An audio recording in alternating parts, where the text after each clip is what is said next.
در باغ استراحتی ناحیه وسع ساختمان باز یک نقطه دلخوشی برای کودکان چرخ و فلک بر روزهای تجلیل 32مین سالگرد استقلالیت دولتی جمهوری تاجیکستان راست آمد. با فرارسه این جشن بزرگ ملی باغ استراحتی صاحب 7مین مکان دلخوشی کودکان گردید.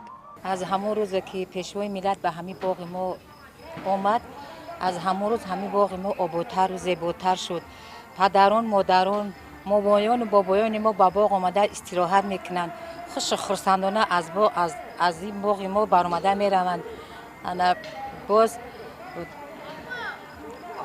گلکا خرسندانه بازی میکنند، میپرند، میدهند. از پیشوای ملت از همین باغ بسیارتر مینداری خشونه بیان میکنند. باغ استراحتی ناحیه وسع بخشیده به جشن 30 سالگی استقلالیت دولتی جمهوری تاجیکستان بازسازی کرده شده.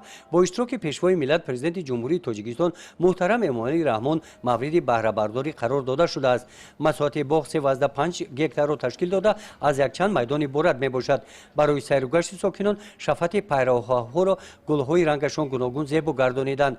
در باغ استراحتی برای کودکان نقطه‌های دیگری دلخوشی از قبیل جای تیر هر گونه بازی‌های دیگری شوق‌آور خدمت می‌رسانند. آمفی‌تئاتر مرکز برگزاری چهاربینی‌های فرهنگی دارای 1000 جای نشست میباشد. گزارش خواجه نظریف خدای نظر ظهوروف از ناحیه واسع برای برنامه اطلاعاتی نوید.